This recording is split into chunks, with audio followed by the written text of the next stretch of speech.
Hi everyone, welcome to let's improve. তোমরা যারা যারা ক্লাস 12 এর সেমিস্টার 4 এর প্রিপারেশন করছো তাদের জন্য আজকে আমি একটা গুরুত্বপূর্ণ ভিডিও নিয়ে এসেছি। দেখো, তোমাদের ক্লাস 12 এর সেমিস্টার 4 এ আমাদের একটা ইম্পর্টেন্ট ইউনিট হচ্ছে ইউনিট নাম্বার 7, যেখানে আমরা জাস্ট একটাই চ্যাপ্টার পড়ি, সেটা হচ্ছে কোয়ান্টাম থিওরি, এবং যেখানে আমরা ফটো ইলেকট্রিক এফেক্ট সম্পর্কেও পড়ি। এবার এই চ্যাপ্টারটা রয়েছে, এখান থেকে কিন্তু নিউমেরিক্যাল কোয়েশ্চেন আসার প্রবাবিলিটি প্রচুর বেশি থাকে, যে এখান থেকে তোমরা পরীক্ষায় গিয়ে অ্যাটলিস্ট একটা নিউমেরিক্যাল দেখতে পারবে, এরকম তোমরা প্রবাবিলিটি নিয়ে চলতে পারো। তাহলে এই চ্যাপ্টার থেকে বিভিন্ন যে নিউমেরিক্যাল গুলো রয়েছে, সেই নিউমেরিক্যাল গুলো আমাদেরকে ভালো করে শিখতে হবে, তাই তো? এবং সেটা যাতে তোমরা ভালো করে শিখতে পারো, আজকের এই ভিডিওতে আমি তোমাদের এই চ্যাপ্টার থেকে আসতে পারে এরকম কিছু টাইপের নিউমেরিক্যাল দেখিয়ে দিব। বেসিক্যালি আমি যে নিউমেরিক্যাল গুলো নেব, সেগুলো তোমরা যে ছায়া প্রকাশনীর বই ফলো করো সেখানকার আমি এক্সারসাইজ থেকে নিয়েছি, কিন্তু আমি ডিফারেন্ট টাইপের কোয়েশ্চেন নেওয়ার চেষ্টা করেছি, যাতে আজকের এই ক্লাসটা করলে তোমাদের কি হয়, তোমাদের এই নিউমেরিক্যাল কোয়েশ্চেন গুলো সম্পর্কে একটা ধারণা তৈরি হয়ে যায়, এবং সিমিলার টাইপের কোয়েশ্চেন যখন আসবে তখন তোমরা সেটাকে সলভ করতে পারবে। দেখো, আজকে যেহেতু আমি ডিফারেন্ট টাইপের কোয়েশ্চেন নিয়েছি, তোমাদের টার্গেট কি থাকবে? তোমাদের টার্গেট হবে যে এই টাইপের কোয়েশ্চেন আসলে কিভাবে সলভ করতে হয় সেটা শেখা, নাকি তুমি জাস্ট এই একটা কোয়েশ্চেন সলভ করা শিখছো। ওকে, কারণ তুমি যদি টাইপটা সলভ করা শিখে যাও, তাহলে কি হবে যে এরকম যে কোনো কোয়েশ্চেন আসুক পরীক্ষায় তুমি সলভ করে আসতে পারবে। এবার আজকে আমরা নিউমেরিক্যাল করব। তোমাদের অনেকের মনে হবে যে স্যার, তাহলে থিওরিটা কোথা থেকে পড়বো? অলরেডি এই চ্যাপ্টারটা কিন্তু আমি এই লেটস ইমপ্রুভ ইউটিউব চ্যানেলে পড়িয়ে রেখেছি। এর পার্ট 1টা তোমরা লেটস ইমপ্রুভ ইউটিউব চ্যানেলে পেয়ে যাবে, সেখান থেকে গিয়ে দেখতে পারো। আর সেকেন্ড যে পার্টটা রয়েছে সেটা তোমরা আমাদের এন্ড গেম ব্যাচে পেয়ে যাবে। এন্ড গেম ব্যাচে আমাদের এই কোয়ান্টাম থিওরির সেকেন্ড পার্টটা ফ্রি করা রয়েছে, সেটা গিয়ে তোমরা দেখতে পারো। আর কেউ যদি চাও যে পুরো প্রিপারেশন তোমরা আমাদের সাথেই করবে, সে তোমরা পিসিএমবি বা ফিজিক্স যে কোনো কিছু, ওকে, তো সেই ক্ষেত্রে তোমরা আমাদের এন্ড গেম ব্যাচে কিন্তু জয়েন হতে পারো লেটস ইমপ্রুভ অ্যাপে গিয়ে, কারণ তাহলে তোমাদের প্রিপারেশন খুব ভালোভাবে চলবে। তাহলে চলো এবার আমরা আমাদের কোয়েশ্চেনগুলো এক এক করে সলভ করি। তোমরা যদি চ্যানেলটিকে সাবস্ক্রাইব না করে থাকো, অবশ্যই সাবস্ক্রাইব করে নেবে। চলো, আমাদের যে প্রথম কোয়েশ্চেন, সেটা আমি তোমাদের যে ছায়া প্রকাশনী বইয়ের 4 নাম্বার কোয়েশ্চেনটা সেটা নিয়েছি। ওকে, কি বলেছে? বলেছে একটি বিকিরণের ফোটন শক্তি 1 কিলো ইলেকট্রন ভোল্ট। তাহলে আমাদের যে ফোটনটা রয়েছে সেটার শক্তি কত দেওয়া রয়েছে? সেটার শক্তি দেওয়া আছে 1 কিলো ইলেকট্রন ভোল্ট। তার মানে আমি কি লিখতে পারি? তার মানে আমি লিখতে পারি 10⁻³ এত ইলেকট্রন ভোল্ট। এবার কি বলেছে? বলেছে বিকিরণের কম্পাঙ্ক এবং তরঙ্গ দৈর্ঘ্য নির্ণয় করো। তাহলে এই ক্ষেত্রে আমরা সবার প্রথমে কি বের করব? সবার প্রথমে আমরা কম্পাঙ্ক বের করব নাকি তরঙ্গ দৈর্ঘ্য বের করব?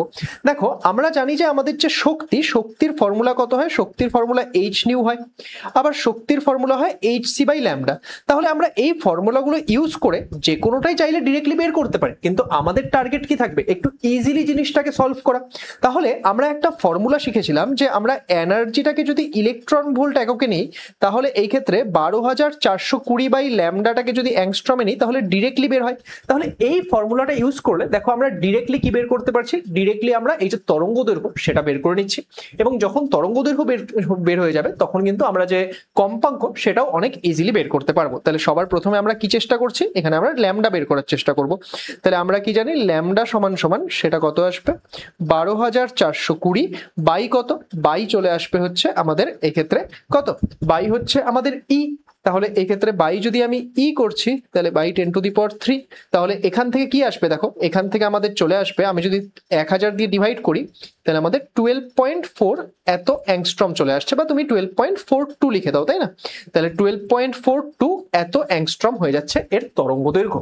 এবার যখন তুমি একবার তরঙ্গ দৈর্ঘ্য পেয়ে গেলে, তখন তুমি যদি কম্পাঙ্ক বের করতে চাও, সেটা বের করা একদম সোজা, কারণ আমরা কি জানি? সি সমান সমান হয় নিউ ল্যামডা। তাহলে এখান থেকে আমরা কি লিখতে পারবো? আমাদের যে নিউ সেটা সমান সমান c/λ। এবার সি কত? দেখো, সি এর যে মানটা সেটা যদি আমি লিখি এখানে, ওকে, আমরা যদি সি এর মানটাকে লিখতে চাই, সি হচ্ছে আমাদের শূন্য মাধ্যমে আলোর বেগ। তাহলে এখানে আমি সি এর জায়গায় কি লিখে দিব? সি এর জায়গায় আমি লিখে দিব 3 × 10⁸।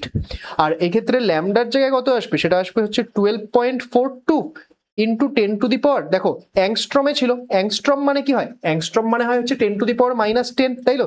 তাহলে 12.42 ইন্টু 10⁻−10, তাহলে এত কি আসবে? এত আমাদের আসবে হচ্ছে হার্জ।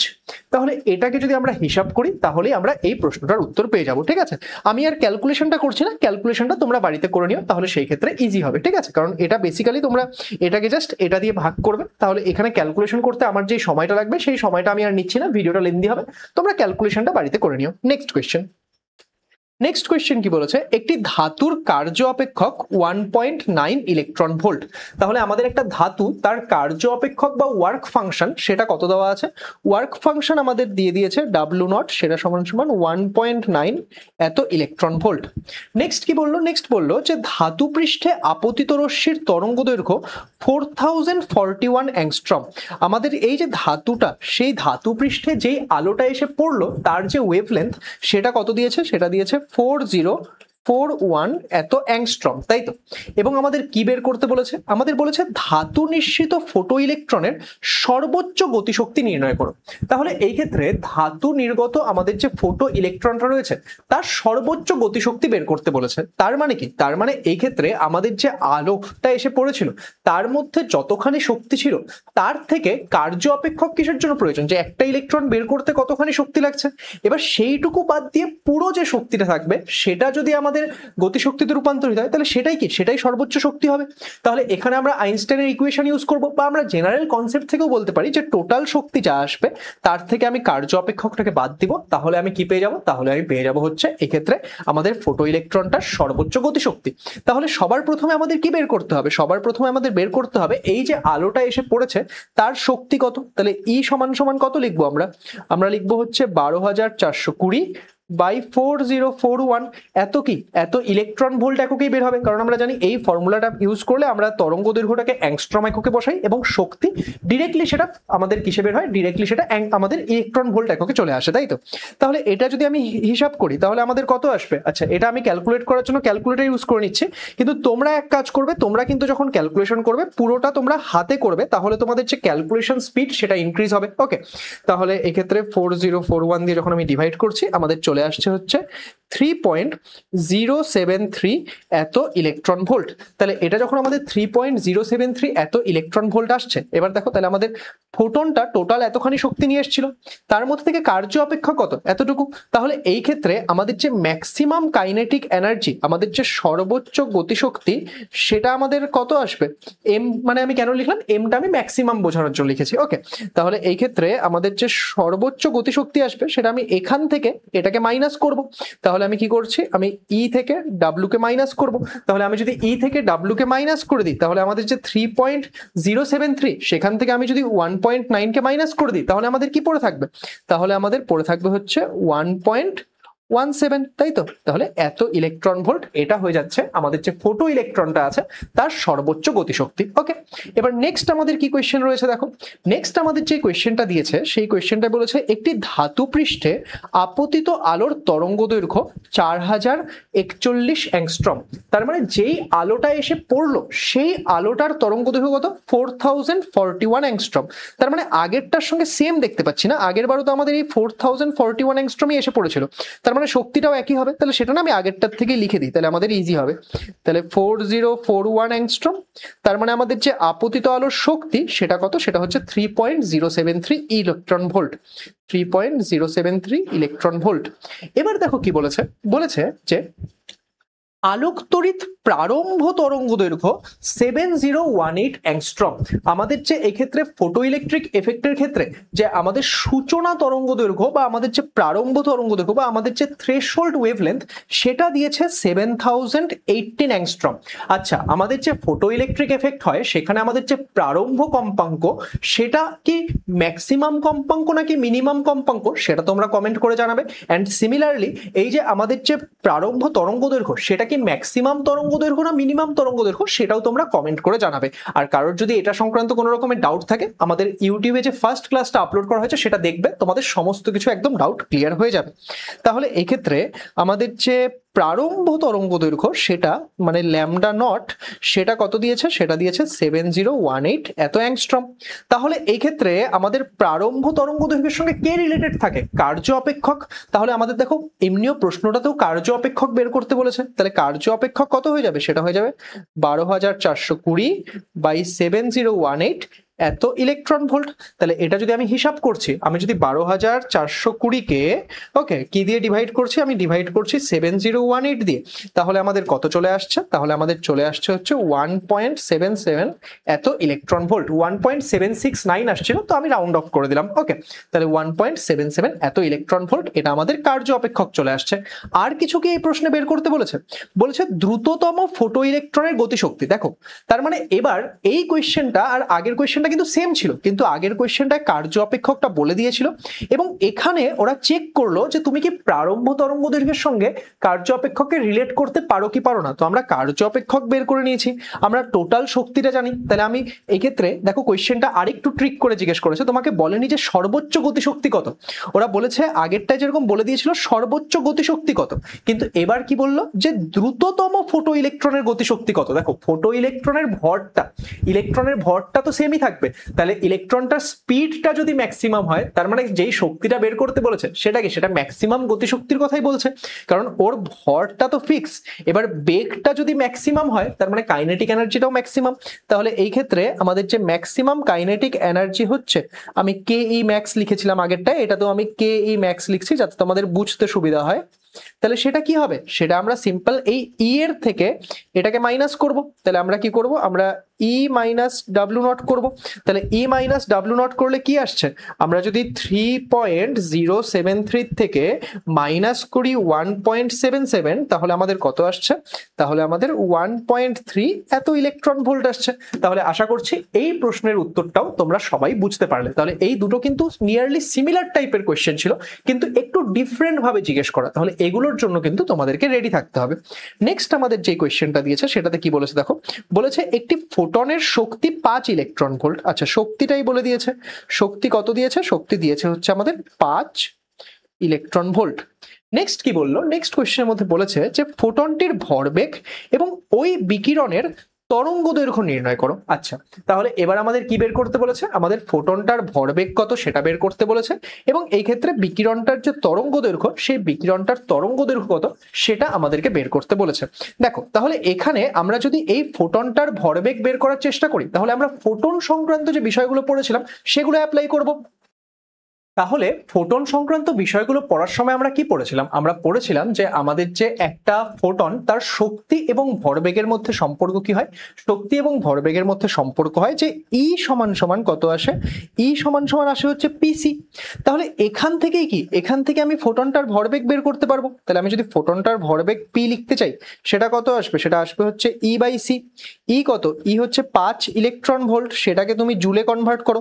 1 ইলেকট্রন ভোল্ট মানে কত হয়, 1.6 × 10⁻⁻19 জুল। দেখো এই কোয়েশ্চেনটায় দিয়ে দিয়েছে, কিন্তু তোমাদের কিন্তু এটা মনে রাখতে হবে, কোনো সময় কোয়েশ্চেনে কিন্তু এটা নাও দেওয়া থাকতে পারে। ওকে, তাহলে ইন্টু 10⁻⁻19 বাই কত, বাই হচ্ছে আমাদের এক্ষেত্রে কত আসবে, বাই আমাদের সি বসাতে হবে। তাহলে আমি যদি বাই সি বসাই, 10⁻⁻19 বাই সি হচ্ছে আমাদের 3 × 10⁸। তাহলে এটা যদি আমি হিসাব করি, দেখো 1.6 কে 5 দিয়ে গুণ করলে সেটা আসবে হচ্ছে 8, 8 কে যদি আমি 3 দিয়ে ভাগ করি, তার মানে সেটা হয়ে যাবে হচ্ছে আমাদের 2.67, আর ইন্টু এখানে 10⁻8টা ওপরে গেলে সেটা হয়ে যাবে 10⁻−27। তাহলে এত কি, এত হচ্ছে কেজি মিটার পার সেকেন্ড। তাহলে এটা আমাদের কি চলে আসলো, এটা আমাদের চলে আসলো হচ্ছে এই ফোটনটার ভরবেগ। এবার ফোটনটার ভরবেগ পেয়ে গেলে আমাদের কি বের করতে বলেছে, আমাদের তরঙ্গ দৈর্ঘ্য বের করতে বলেছে। তরঙ্গ দৈর্ঘ্য তো আমরা সহজেই বের করতে পারবো। কিভাবে স্যার, যে আমরা কি জানি, আমরা জানি হচ্ছে ই সমান সমান কত, 12,420 বাই ল্যামডা। তাহলে ল্যামডা সমান সমান কত হয়, 12,420 বাই আমাদের ই। তাহলে আমাদের যে ল্যামডা সেটা কত আসছে, সেটা আসছে আমাদের 12,420 বাই ই কত, ই হচ্ছে 5। তাহলে তুমি যদি 5 দিয়ে এটাকে ডিভাইড করো, তাহলে তোমার কি চলে আসবে, তাহলে এখানে তোমার আসছে হচ্ছে 2, তারপর হচ্ছে তোমার 4, তারপর 8, তারপর 4, তাহলে এত অ্যাংস্ট্রম। তাহলে আমাদের 2484 এত অ্যাংস্ট্রম আমরা পেয়ে যাচ্ছি। তাহলে আশা করছি এই কোয়েশ্চেনটার সলিউশন সবাই বুঝতে পারলে। এবার সলিউশন বুঝতে পারলে, আচ্ছা দেখো তোমাদের জন্য আমরা একটা নতুন চ্যানেল স্টার্ট করেছি, লেটস ইমপ্রুভ 11-12। এখানে তো আমরা বেসিক্যালি তোমাদেরকে কিছু সিলেক্টেড কোয়েশ্চেন করিয়ে দিচ্ছি, কিন্তু আমরা একটা প্ল্যান করছি যে তোমাদের ক্লাস 12 এর ম্যাথমেটিক্সের এসএনদের কমপ্লিট সলিউশন, তারপর হচ্ছে ফিজিক্সের ক্ষেত্রেও যে সমস্ত চ্যাপ্টারগুলো রয়েছে তাদের নিউমেরিক্যাল কোয়েশ্চেনের কমপ্লিট সলিউশন, ইভেন কেমিস্ট্রির ক্ষেত্রেও যে তোমাদের ছায়া প্রকাশনী বইয়ে অনুশীলনের কোয়েশ্চেনগুলো রয়েছে সেগুলোর সলিউশন সমস্তটা আমরা এই চ্যানেলে আপলোড করার প্ল্যান করছি। তো ভিডিওগুলো আমরা খুব তাড়াতাড়ি এখানে আপলোড করার চেষ্টা করব, কিন্তু তার জন্য তোমাদের একটু সাপোর্ট প্রয়োজন। তোমরা অবশ্যই এই চ্যানেলটিকে সাবস্ক্রাইব করে নিও, যাতে যখন ভিডিওগুলো আসবে তোমরা সেগুলো দেখে বেনিফিটেড হতে পারো এন্ড আমাদের ভিডিওগুলো তোমাদের জন্য হেল্পফুল হতে পারে। আচ্ছা, নেক্সট আমরা যে কোয়েশ্চেনটা নিয়ে ডিসকাস করব সেটা হচ্ছে 66 ওয়াট ক্ষমতা সম্পন্ন একটি একবর্ণী আলোর উৎস 600 ন্যানোমিটারের আলো উৎপন্ন করে। আচ্ছা, তার মানে এই ক্ষেত্রে আলোর যে তরঙ্গ দৈর্ঘ্যটা সেটা কত দেওয়া আছে, সেটা কিন্তু আমাদের অ্যাংস্ট্রমে না দিয়ে ওরা দিয়েছে হচ্ছে ন্যানোমিটার এককে, এবং কত দিয়েছে 600 ন্যানোমিটার, তাই তো 600 ন্যানোমিটার। তাহলে এর যদি আমরা শক্তি বের করতে চাই, এর শক্তিটা কত আসবে? দেখো, যখন ন্যানোমিটার এককে দেওয়া থাকবে তখন তুমি কি করবে, এই যে 12,420 ছিল তো, তুমি জাস্ট 12,420 জায়গায় একটা জিরো কম লিখবে। ওকে, তাহলেই তুমি এখানে ন্যানোমিটার এককে যদি বসাও তুমি, তাহলে তোমার যে এই শক্তিটা সেটা একদম কারেক্ট বের হবে। ওকে, তাহলে এই ক্ষেত্রে আমরা কি করছি, আমরা যদি 1242কে আমাদের 1242কে এক কাজ করি 600 দিয়ে ডিভাইড করি, তাহলে আমাদের কত আসবে? এটা আসবে হচ্ছে 2.07 এত ইলেকট্রন ভোল্ট। তাহলে এটা আমরা পেয়ে গেলাম যে আপতিত আলোর শক্তিটা কত। এবার কি বলেছে, তোমাকে বলেছে যে এই ক্ষেত্রে এই যে একবর্ণী আলোটা তার ক্ষমতা কত? ক্ষমতা হচ্ছে 66 ওয়াট। এবার ক্ষমতা মানে আমরা স্বাভাবিকভাবেই জানি যে ক্ষমতা মানে কি কৃতকার্য বাই সময়, বা সেটাকে আমি আরেক রকম ভাবে তাহলে বলতে পারি শক্তি বাই সময়। তাহলে এই ক্ষেত্রে আমাদের 2 মিনিটে কতগুলো ফোটন নির্গত হচ্ছে সেটা বের করতে বলেছে। তাহলে এই ক্ষেত্রে 2 মিনিটে কতগুলো ফোটন বের হচ্ছে সেটা আমাদেরকে বের করতে হবে। তাহলে কি করে বের করব? দেখো, এখানে যদি আমরা এক কাজ করি, আমাদের যে ক্ষমতা পাওয়ার সেটা কত দেওয়া, সেটা দেওয়া হচ্ছে 66 ওয়াট। এবার তাহলে আমাদের 2 মিনিটে কতগুলো ফোটন নির্গত হচ্ছে সেটা যদি আমি ধরে নিই, ধরে নাও আমি ধরছি যে আমি এখানে ধরে নিচ্ছি আমাদের যে নাম্বার অফ ফোটনস সেটা কত, সেটা হচ্ছে এক্স। ওকে, আমাদের নাম্বার অফ ফোটন আমি এক্স ধরে নিলাম। তাহলে একটা ফোটনের শক্তি কত? একটা ফোটনের শক্তি হচ্ছে এত। এবার কি বলেছে, এবার তাহলে কতগুলো ফোটন বের হচ্ছে 2 মিনিটে? এতখানি। তাহলে এতগুলো ফোটনের টোটাল শক্তি আমি এটাকে গুণ করে দেব। তাহলে টোটাল শক্তিকে আমি যদি টোটাল টাইম দিয়ে ডিভাইড করে দিই তাহলে আমি ক্ষমতা পেয়ে যাব। ক্ষমতা আমার কাছে দেওয়া আছে, তাহলে এই ইকুয়েশনটা থেকে আমি কিন্তু এই নাম্বার অফ ফোটন বের করতে পারবো। তাহলে চলো বের করা যাক। তাহলে আমি কি করছি, আমাদের এই ক্ষেত্রে কি দেওয়া আছে, আমাদের দেওয়া আছে হচ্ছে এই ক্ষেত্রে আমরা এক্স ধরলাম, তাই তো। একটা ফোটনের শক্তি কত? 2.07 ইন্টু 1.6 ইন্টু 10⁻⁻19। আমি জুল এককে বের করছি কারণ আমাদের ক্ষমতাটা ওয়াট এককে দেওয়া আছে। এবার এটাকে আমি কি দিয়ে গুণ করব? এটাকে আমি এক্স দিয়ে গুণ করে দিচ্ছি কারণ আমি নাম্বারটা এক্স ধরেছি, বাই কতখানি টাইম। কেউ কিন্তু 2 মিনিট বসিয়ে দিও না আবার, ঠিক আছে? তোমার ক্ষমতা 120 যে মানে 66 ওয়াট দেওয়া আছে, তাই না? তো এই ক্ষেত্রে ওয়াট মানে কি জুল বাই সেকেন্ড, তাই না? তাহলে এটাকে কিন্তু আমাকে সেকেন্ডে বসাতে হবে। সেটা ইকুয়াল টু কত? সেটা ইকুয়াল টু হচ্ছে 66। তাহলে এক্স সমান সমান কত হয়ে যাবে? এক্স হয়ে যাবে 66 ইন্টু 120 বাই কত? বাই হচ্ছে আমাদের এক্ষেত্রে 2.07 ইন্টু 1.6 ইন্টু হচ্ছে 10⁻⁻19, তাই তো? ইন্টু হচ্ছে 10⁻⁻19, রাইট? তাহলে এই ক্ষেত্রে এটা যদি আমরা হিসাব করি তাহলে কত আসছে চলো দেখা যাক। তাহলে এটা যদি আমরা হিসাব করি তাহলে আমাদের কত আসবে? আমরা এক কাজ করছি যে 66কে আমরা 120 দিয়ে গুণ করছি, তাকে আমরা ডিভাইড করছি 2.07 দিয়ে, তাকে আমরা ডিভাইড করছি 1.6 দিয়ে, তাহলে আমাদের কত চলে আসছে? তাহলে আমাদের চলে আসছে হচ্ছে 2391, আর এটা উপরে চলে গেলে কত হবে? এটা উপরে চলে গেলে হয়ে যাবে 10⁻19। তাহলে এটাকে আমি এইভাবে করে দিই, এটাকে আমি রাউন্ড অফ করে দিই, তাহলে 2.4 আর এখানে 3 ঘর আগে এনেছি, তার মানে আমাদের 10⁻22। তাহলে 2.4 ইন্টু 10⁻22 এত সংখ্যক ফোটন কিন্তু আমাদের নির্গত হচ্ছে। তাহলে আশা করছি এই কোয়েশ্চেনের সলিউশনটা সবাই বুঝতে পারলে। এটা বুঝে গেলে নেক্সট আমরা যেই কোয়েশ্চেনটা সলভ করব সেটা হচ্ছে এটার মধ্যে কি বলেছে, কোনো কারণে একটি গতিশীল কণার সংশ্লিষ্ট ডি ব্রগলি তরঙ্গ দৈর্ঘ্য 0. আচ্ছা, ডি ব্রগলি তরঙ্গ দৈর্ঘ্য সেটা কি বলেছে, সেটা আমাদের 0.2 অ্যাংস্ট্রম থেকে 0.4 অ্যাংস্ট্রমে পরিবর্তিত হলো। তার মানে সিম্পল কথা কি, যে শুরুতে ওর ডি ব্রগলি তরঙ্গ দৈর্ঘ্য ছিল 0.2 অ্যাংস্ট্রম। ওকে, শুরুতে ওর ডি ব্রগলি তরঙ্গ দৈর্ঘ্য ছিল 0.2 অ্যাংস্ট্রম। তারপর ওর ডি ব্রগলি তরঙ্গ দৈর্ঘ্য কত হয়েছে, তারপর ওর ডি ব্রগলি তরঙ্গ দৈর্ঘ্য হয়েছে 0.4 অ্যাংস্ট্রম। এবার কি বের করতে বলেছে, বের করতে বলেছে যে আমাদের কণাটির ভরবেগের পরিবর্তন নির্ণয় করো। তাহলে দেখো আমরা তাহলে শুরুতে ভরবেগ কত সেটা বের করে নিচ্ছি, পরে ভরবেগ কত সেটা বের করে নিই, এবং তারপর আমি যদি এই দুটোর মধ্যে ডিফারেন্সটা বের করে নিই তাহলে কি হবে, তাহলে এই ক্ষেত্রে আমাদের যে ভরবেগের পরিবর্তন সেটা পেয়ে যাব। এবং দেখো যেহেতু আমাদের ডি ব্রগলি তরঙ্গ দৈর্ঘ্য বৃদ্ধি পেয়েছে, আমরা কি জানি ল্যামডা সমান সমান হচ্ছে h/p। এবার যেহেতু ল্যামডা বৃদ্ধি পেয়েছে তার মানে অফকোর্স p1 এর তুলনায় আমাদের যে p2 সেটা হ্রাস পাবে, মানে আমরা বলতে পারি p1 p2 এর তুলনায় বড় হবে। যেহেতু আমাদের ল্যামডা বাড়ছে তার মানে নিশ্চয়ই ভরবেগ কমেছে, তাই তো? তাহলে আমাদেরকে কি বের করতে হবে, আমাদেরকে p1 আর p2 বের করতে হবে। তাহলে p1 সমান সমান কত আসবে, সেটা আসবে হচ্ছে h/0.2, তাই তো? অ্যাংস্ট্রমে আছে, তুমি এটাকে এক কাজ করবে কিসে লিখবে, মিটারে লিখবে। তাহলে h/0.2 ইন্টু 10⁻⁻10,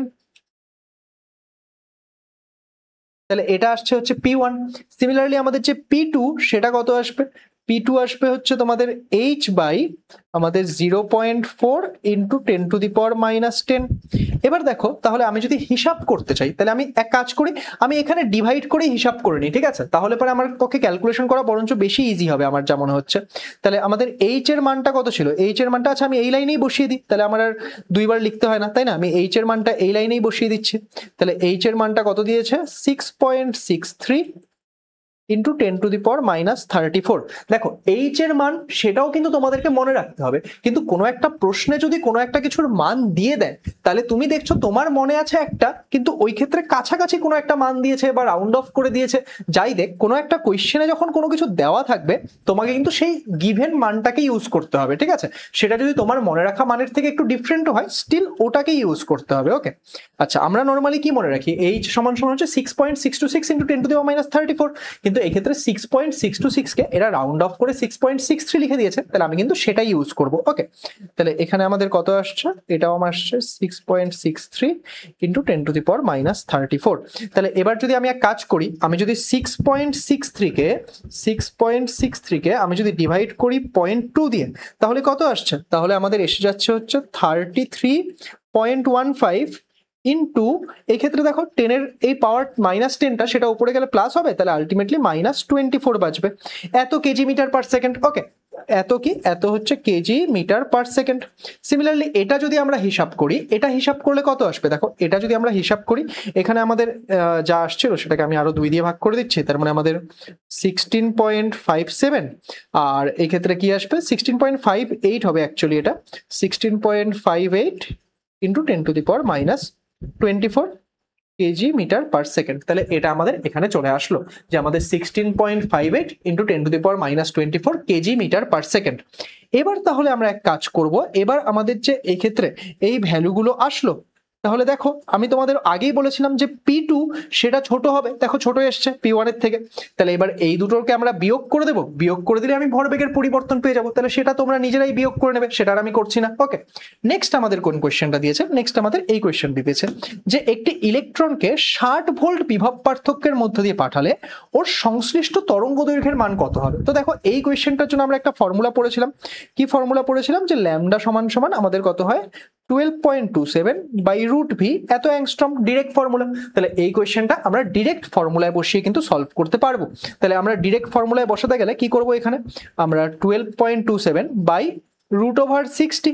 এবার √60 কত হবে গো, √60 যদি আমি হিসাব করতে চাই তাহলে সেই ক্ষেত্রে আমাদের যদি আমরা দেখি যে 75 এর স্কোয়ার হচ্ছে আমাদের 56, হ্যাঁ 75 এর স্কোয়ার হচ্ছে আমাদের 5625, তার মানে আমাদের 7.5 এর স্কোয়ার হচ্ছে আমাদের 56.25, তাই তো? তার মানে আমাদের 7.5 এর থেকেও বেশি আসবে, আবার 8 এর থেকে ছোট হবে, তাহলে মোটামুটি ধরে নাও যে 7.7 বা 7.8 এর কাছাকাছি। ওকে, তাহলে এটা নিয়ারলি ইকুয়াল টু আমি 7.75 ধরে বললাম। ওকে, নিয়ারলি এটা আসবে, এটা ইকুয়াল টু না, মানে অ্যাকচুয়ালি নিচের রুটটা, তাই না, নিচের রুটটা আমাদের মোটামুটি 7.75 মতো আসবে।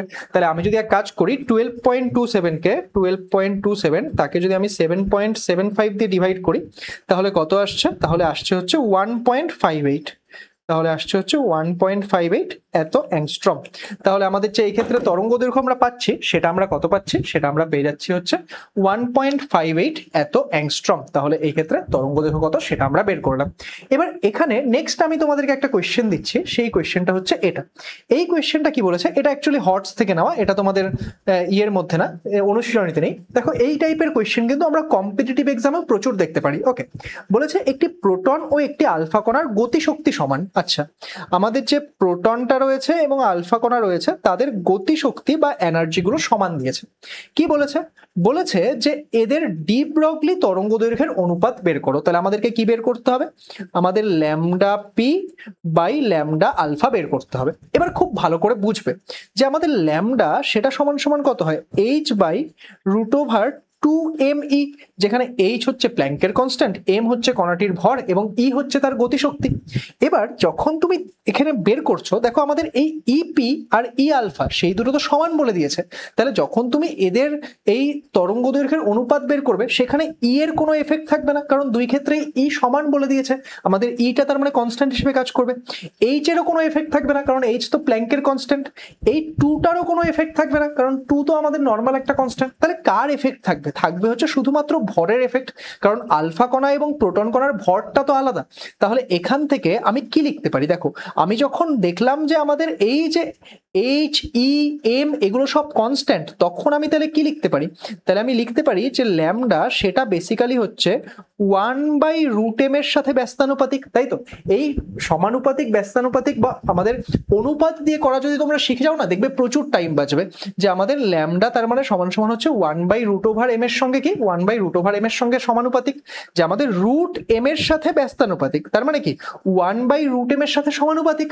তাহলে এই ক্ষেত্রে যখন আমি দেখতে পাচ্ছি যে ল্যামডা সেটা √m এর সাথে ব্যস্তানুপাতিক, তাহলে আমি কি লিখতে পারি, তাহলে আমি লিখতে পারি এই ক্ষেত্রে ওপরে কি আছে, ওপরে ল্যামডা পি আছে, যেহেতু ব্যস্তানুপাতিক তাহলে এখানে ওপরে কি আসবে, এখানে আসবে হচ্ছে মাস অফ আলফা, আর নিচে কি চলে আসবে, মাস অফ প্রোটন। তাহলে এটা ইকুয়াল টু আমি কি লিখতে পারবো, আমি লিখতে পারবো হচ্ছে mass of alpha by mass of proton. এবার আমরা সবাই জানি যে আমাদের একটা আলফা কণার ভর সেটা কি হয়, সেটা আমাদের একটা প্রোটন কণার ভরের 4 গুণ হয়। তাহলে এই ক্ষেত্রে মাস অফ আলফাকে আমি যদি মাস অফ প্রোটন দিয়ে ডিভাইড করি, সেটা বেসিক্যালি 4 আসবে। তাহলে √4 মানে 2, তার মানে এখান থেকে আমরা ল্যামডা পি, আমাদের যে lambda p is to lambda alpha সেটা কত পেয়ে যাচ্ছি, 2:1। ওকে, তাহলে আশা করছি এই কোয়েশ্চেনটা তোমরা বুঝতে পারলে। তাহলে আমাদের আজকের এই সেশনে আমরা কি করলাম, কোয়ান্টাম থিওরি অধ্যায় থেকে কিছু নিউমেরিক্যাল কোয়েশ্চেন, অ্যাকচুয়ালি ডিফারেন্ট টাইপের কিছু নিউমেরিক্যাল কোয়েশ্চেন সলভ করার চেষ্টা করলাম।